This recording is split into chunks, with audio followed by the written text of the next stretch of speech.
वो राखी सावंत की एक रील वायरल हुई है ना अभी, खुश रहने का। कोई जले मरे मरने दो, खुश रहो। कोई कुछ बोले तो बोलो आवाज नीचे, 4 कदम पीछे।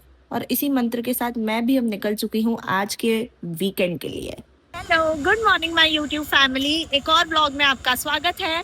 और आज मैं जा रही हूँ पुणे अपनी बुआ जी के पास ये वाला वीकेंड स्पेंड करने। तो वो मुझे काफ़ी टाइम से बुला रही है एंड मुझे भी जाने का बहुत मन था, बट कुछ ना कुछ प्रॉब्लम्स आ ही रही थी जिसकी वजह से मैं नहीं निकल पा रही थी। सो अभी I am waiting for my बस। तो मेरी बस 5 मिनट में आने वाली है और ब्लॉगिंग का कीड़ा मुझे लग ही चुका है। तो मैंने सोचा क्यों ना एक और ब्लॉग शूट कर लिया जाए। और बस अभी हम जाएंगे पुणे मेरी बुआ जी के पास। And yes, this weekend is all set, let's go. देखो, वैसे तो मैं अपनी विंडो सीट के साथ बिल्कुल कॉम्प्रोमाइज़ नहीं करती हूँ, बट चूंकि मैं बुक करने में लेट हो गई थी तो I had to adjust with what I got. And हाँ, पता है हेल्दी खाना चाहिए, बट मैं सुबह बहुत लेट हो गई थी और मैंने कुछ ब्रेकफास्ट नहीं किया था, so I just quickly grab these packets. उसके बाद हमने एंजॉय की जर्नी। और जब मैं बोर होने लगती हूँ तो एक ही चीज़ है जो मैं करती हूँ, वो है सोना। सोना is the best thing you can ever do to yourself. 2 घंटे की जर्नी मैंने सोते सोते एंजॉय की। Guys, I have reached Pune and मुझे यहाँ आके रियलाइज हो रहा है इट इज सो काम भाई। मैं पुणे भी सिलेक्ट कर सकती थी to settle. It's beautiful and I am very excited. Let's see. And finally we are entering the premises जहाँ पर मेरी बुआ जी एंड दीदी रहती हैं। उसके बाद मैं गई लिफ्ट में एंड कांच देखते ही मैं फिट चेक के लिए रुक ही जाती हूँ। आई थिंक मेरी बुआ जी को नहीं पता है कि मैं आई हूँ, जितना मुझे दीदी ने बताया है। Let's see if she knows and I can record her reaction.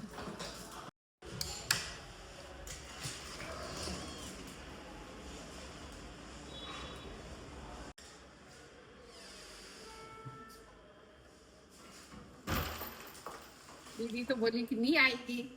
Hello. तो मेरे को बोली कि नहीं आएगी, छोटी को सरप्राइज अच्छे से दिखा दो। ये बोले मैं अभी फोन कर रही थी तो बुआ तेरे को फोन लगा रही थी तो मैंने मना कर दिया।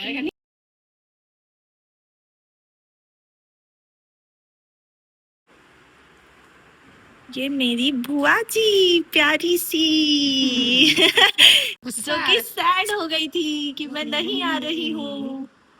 दीदी को मेरे पे दीदी पे गुस्सा आया कि मेरे को दीदी पे फोन भी गुस्सा आ नहीं रहा करने था दे कि रही है। फोन नहीं करने दे रही है गुड्डन को कि वो क्यों नहीं आ रही है। उसके बाद मैंने सोचा let's give you all a quick house tour and then आराम से बैठ के एंजॉय करेंगे। I am just here to chill pill and spend some good time with my family.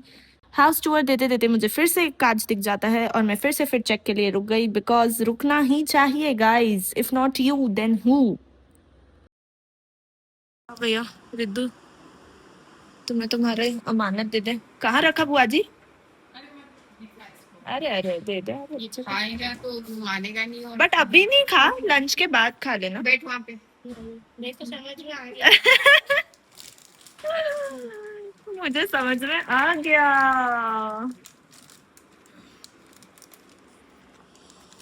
ये लो, तुझे पसंद है और तुझे खाने नहीं देते हैं, है ना, हेल्दी ईटिंग के चक्कर में। क्यों रिद्धू? हैप्पी? टेम्पटेशंस पसंद है? मैं तो ले आई अपने मन से जो मुझे समझ आया। टेम्पटेशंस क्या होता है exactly? Oh, chocolate. Temptations rum and raisin and dairy milk. What do you like more? Silk. इसलिए मैंने एक सिल्क तो पिक कर ही ली थी फॉर अ सेफर साइड कि हर बच्चे को पसंद होती है। मैंने 2 एडिशनल ले लिए थे। भाजी खाने की प्रेपरेशन कर रही है। पाव भाजी, है ना बुआ जी? मैं आपको अपने ब्लॉग में कवर कर लूंगी बुआ जी। ये है मेरी प्यारी सी बुआ। क्यों? हाँ, क्या खाना है ये बता दे। जो आप बनाओगे मुझे सब पसंद है। नहीं नहीं, जो स्पेशल खाना है और जो तुम नहीं बना पाती है वो बता दे। बनाया ना आपने पाव भाजी। वो तो पाव भाजी तो बाजार में भी मिल जाती है। सोचती हूँ आज क्या खाना है स्पेशल मुझे जो मैं नहीं खाती हूँ। बता दे। बिल्कुल।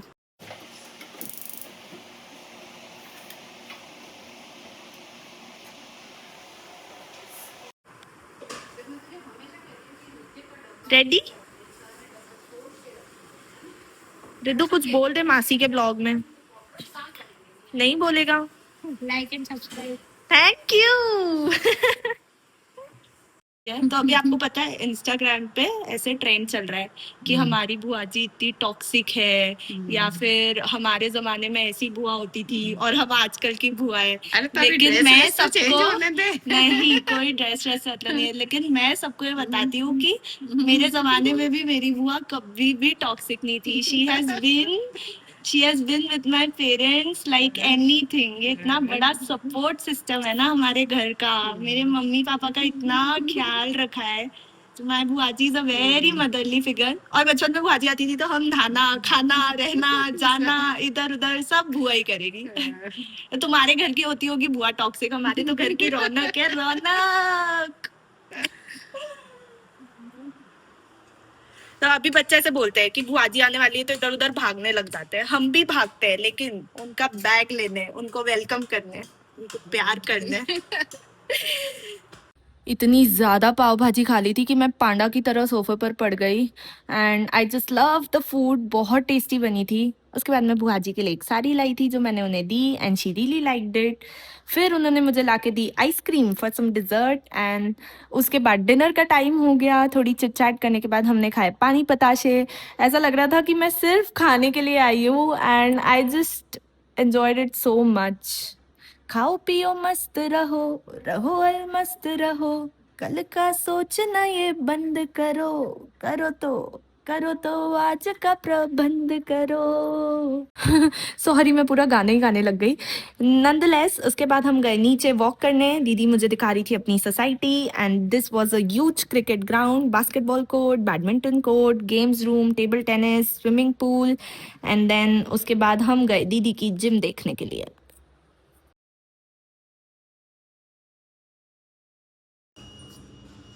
चप्पल। क्या देखने आया Riddhu? Gym. Yes.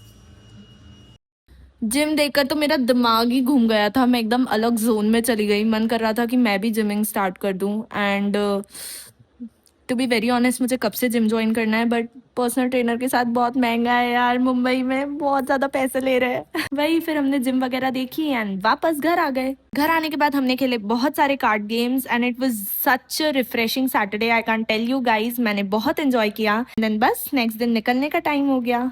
That's it for this vlog. Bye bye, see you soon.